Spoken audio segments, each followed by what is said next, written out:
Hello friends, ओम श्री गणेशाय नमः। जय श्री कृष्ण। आप सभी का स्वागत है आपके अपने यूट्यूब चैनल पर। फ्रेंड्स, आज हम आपको इस वीडियो में बताने जा रहे हैं वैशाख मास महात्म्य के 19वें अध्याय के बारे में और स्कंद पुराण के अनुसार वैशाख मास महात्म्य के 12वें अध्याय के बारे में। फ्रेंड्स, वीडियो शुरू करने से पहले आपसे रिक्वेस्ट है, अगर आप हमारे चैनल पर नए हैं और आपने अभी तक चैनल को सब्सक्राइब नहीं किया है तो प्लीज सब्सक्राइब कीजिएगा चैनल को, साथ ही प्रेस कीजिएगा बेल आइकन को, जिससे नए वीडियो से रिलेटेड नोटिफिकेशन आपको तुरंत प्राप्त हो सके। और वीडियो पसंद आने पर वीडियो को लाइक और शेयर जरूर कीजिएगा ताकि सभी भक्तों को इस वीडियो का लाभ प्राप्त हो सके। और कमेंट बॉक्स में जय श्री कृष्ण जरूर लिखिएगा। वैशाख मास महात्म सब प्रकार के विघ्नों का नाश करने वाले तथा सारी सृष्टि का पालन करने वाले श्री गणेश जी तथा ज्ञान की दाता देवी श्री सरस्वती जी तथा सब पुराणों के कर्ता श्री व्यास जी तथा श्री गुरुदेव जी के चरण कमलों में नमस्कार करके भगवान की श्रद्धा और भक्ति रस में डूबे हुए वैशाख मास महात्म की कथा कहती हूँ। अध्याय आरंभ। वैशाख मास की द्वादशी का महत्व। एक कुतिया का उद्धार। शुद्ध देव जी कहते हैं, जो मनुष्य अक्षय तृतीया को सूर्योदय काल में प्रातः स्नान करते हैं और भगवान विष्णु की पूजा करके कथा सुनते हैं, वे मोक्ष के भागी होते हैं। जो उस दिन श्री मधुसूदन की प्रसन्नता के लिए दान करते हैं, उनका वह पुण्य कर्म भगवान की आज्ञा से अक्षय फल देता है। वैशाख मास की पवित्र तिथियों में शुक्ल पक्ष की द्वादशी समस्त पाप राशि का विनाश करने वाली है। शुक्ला द्वादशी को योग्य पात्र के लिए जो अन्न दिया जाता है, उसके एक एक दाने में कोटि कोटि ब्राह्मण भोजन का पुण्य होता है। शुक्ल पक्ष की द्वादशी तिथि में जो भगवान विष्णु की प्रसन्नता के लिए जागरण करता है, वह जीवन मुक्त होता है। जो वैशाख मास की द्वादशी तिथि को तुलसी के कोमल दलों से भगवान विष्णु की पूजा करता है, वह समूचे कुल का उद्धार करके वैकुंठ लोक का अधिपति होता है। जो मनुष्य त्रयोदशी तिथि को दूध, दही, शक्कर, घी और शुद्ध मधु इन 5 द्रव्यों से भगवान विष्णु की प्रसन्नता के लिए उनकी पूजा करता है तथा जो पंचामृत से भक्ति पूर्वक श्री हरि को स्नान कराता है, वह संपूर्ण कुल का उद्धार करके भगवान विष्णु के लोक में प्रतिष्ठित होता है। जो सायंकाल में भगवान विष्णु की प्रसन्नता के लिए शरबत देता है, वह अपने पुराने पाप को शीघ्र ही त्याग देता है।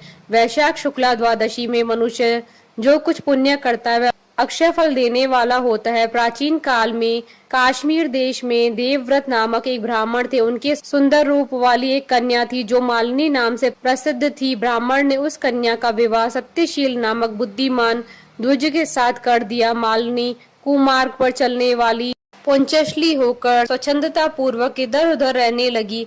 वह केवल आभूषण धारण करने के लिए पति का जीवन चाहती थी। उसकी हितैषणी नहीं थी। उसके घर में काम काज करने के बहाने उपपति रहा करता था। सभी जाति के मनुष्य जार के रूप में उसके यहाँ ठहरते थे। वह कभी पति की आज्ञा का पालन करने में तत्पर नहीं हुई।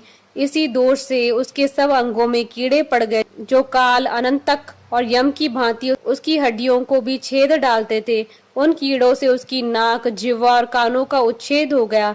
स्तन तथा उंगलियां गल गई। उसमें पंकुता भी आ गई। इन सब कलेशों से मृत्यु को प्राप्त होकर वह नरक की यातनाएं भोगने लगी। 1,50,000 वर्षों तक वह तांबे के भांड में रखकर जलाई गई। 100 बार उसे कुत्ते की योनि में जन्म लेना पड़ा। तत्पश्चात 100 वीर देश में पद्म बंधु नामक ब्राह्मण के घर में वह अनेक दुखों से गिरी हुई कुतिया हुई। उस समय भी उसके कान, नाक, पूंछ और पैर कटे हुए थे। उसके सिर में कीड़े पड़ गए और योनि में भी कीड़े पड़े रहते थे।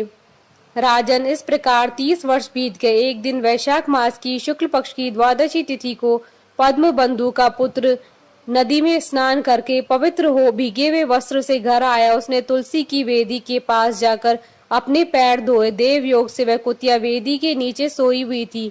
सूर्योदय से पहले का समय था। ब्राह्मण कुमार के चरणोदक से वह नहा गई और तत्काल उसके सारे पाप नष्ट हो गए। फिर तो उसी क्षण उसे अपने पूर्व जन्मों का स्मरण हो आया। पहले के कर्मों की याद आने से वह कुतिया तपस्वी के पास जाकर दीनता पूर्वक पुकारने लगी, हे मुने, आप मेरी रक्षा करें। उसने पद्म बंधु मुनि के पुत्र से अपने पूर्व जन्म के दुराचार पूर्ण वृतांत सुनाए और यह भी कहा, ब्राह्मण, जो कोई भी दूसरी युवती पति के ऊपर वशीकरण का प्रयोग करती है, वह दुराचारणी मेरी तरह तांबे के पात्र में पकाई जाती है। पति स्वामी है, पति गुरु है और पति उत्तम देवता है। साध्वी स्त्री उस पति का अपराध करके कैसे सुख पा सकती है। पति का अपराध करने वाली स्त्री सैकड़ों बार त्रियोगनी अर्थात पशु पक्षियों की योनि में और अरबों बार कीड़े की योनि में जन्म लेती है। इसलिए स्त्रियों को सदैव अपने पति की आज्ञा का पालन करना चाहिए। ब्राह्मण, आज मैं आपकी दृष्टि के सम्मुख आई हूँ। यदि आप मेरा उद्धार नहीं करेंगे तो मुझे पुनः इसी यातनापूर्ण घृणित योनि का दर्शन करना पड़ेगा। अतः विप्रवर, मुझ पापचारिणी को वैशाख शुक्ल पक्ष में अपना पुण्य प्रदान करके उबार लीजिए। आपने जो पुण्य की वृद्धि करने वाली द्वादशी की है, उसमें स्नान, दान और अन्न भोजन कराने से जो पुण्य हुआ है, उससे मुझ दुराचारणी का भी उद्धार हो जाएगा। महाभाग, दीन वत्सल, इस दुखिया के प्रति दया कीजिए। आपके स्वामी जगदीश्वर जनार्दन तीनों के रक्षक हैं, उनके भक्त भी उन्हीं के समान होते हैं। दीन वत्सल, मैं आपके दरवाजे पर रहने वाली कुतिया हूँ, मुझ दीनों के प्रति दया कीजिए, मेरा उद्धार कीजिए। अंत में मैं आप द्विजेंद्र को नमस्कार करती हूँ। उसका वचन सुनकर मुनि के पुत्र ने कहा, कुतिया, सब प्राणी अपने किए हुए कर्मों के ही सुख दुख स्वरूप का फल भोगते हैं। जैसे शाम को दिया हुआ शर्करा मिश्रित दूध केवल विष की वृद्धि करता है, उसी प्रकार पापी को दिया हुआ पुण्य उसके पाप में सहायक होता है। मुनि कुमार के ऐसा कहने पर कुतिया दुख में डूब गई और उसके पिता के पास जाकर आतर स्वर में क्रदन करती हुई बोली, पद्म बंधु बाबा, मैं तुम्हारे दरवाजे की कुतिया हूँ, मैंने सदा तुम्हारी जूठन खाई है, मेरी रक्षा करो, मुझे बचाओ। गृहस्थ महात्मा के घर पर जो पालतू जीव रहते हैं उनका उद्धार करना चाहिए, यह वेद वेताओं का मत है। चांडाल, कौवे, कुत्ते ये प्रतिदिन गृहस्थों के दिए हुए टुकड़े खाते हैं, अतः उनकी दया के पात्र है। जो अपने ही पाले हुए रोग आदि से ग्रस्त एवं असमर्थ प्राणी का उद्धार नहीं करता, वह नरक में पड़ता है। यह विद्वानों का मत है। संसार की सृष्टि करने वाले भगवान विष्णु एक को कर्ता बनाकर स्वयं ही पत्नी, पुत्र आदि के व्याज से समस्त जंतुओं का पालन करते हैं, अतः अपने पोष्य वर्ग की रक्षा करनी चाहिए, यह भगवान की आज्ञा है। दयालु होने के कारण आप मेरा उद्धार कीजिए। दुख से आतुर हुई कुतिया की यह बात सुनकर घर में बैठा हुआ मुनि पुत्र तुरंत ही घर से बाहर निकला। इसी समय दया निधान पद्म बंधु ने कुतिया से पूछा, यह क्या वृतांत है? तब पुत्र ने सब समाचार कह सुनाया। उसे सुनकर पद्म बंधु बोले, बेटा, तुमने कुतिया से ऐसा वचन क्यों कहा? साधु पुरुषों के मुंह से ऐसी बात नहीं निकलती। वत्स, देखो तो सब लोग दूसरों का उपकार करने के लिए उद्यत रहते हैं। चंद्रमा, सूर्य, वायु, रात्रि, अग्नि, जल, चंदन, वृक्ष और साधु पुरुष सदा दूसरों की भलाई में लगे रहते हैं। दैत्यों को महाबली जानकर महर्षि दधीचि ने देवताओं का उपकार करने के लिए दया पूर्वक उन्हें अपनी शरीर की हड्डी दे दी थी। महाभाग, पूर्व काल में राजा शिब्बी ने कबूतर के प्राण बचाने के लिए भूखे बाज को अपने शरीर का मांस दे दिया था। पहले इस पृथ्वी पर जीमुतवाहन नामक राजा हो गए। उन्होंने एक सर्प का प्राण बचाने के लिए महात्मा गरुड़ को अपना जीवन समर्पित कर दिया था। इसलिए विद्वान ब्राह्मण को दयालु होना चाहिए। क्या इंद्रदेव शुद्ध स्थान में ही वर्षा करते हैं, अशुद्ध स्थान में जल नहीं बरसाते? क्या चंद्रमा चांडालों के घर में प्रकाश नहीं करते हैं? अतः बार बार प्रार्थना करने वाली इस कुतिया का मैं अपने पुण्यों से उद्धार करूंगा। इस प्रकार पुत्र की मान्यता का निराकरण करके परम बुद्धिमान पद्म बंधु ने संकल्प किया, कुतिया, ले, मैंने द्वादशी का महापुण्य तुझे दे दिया।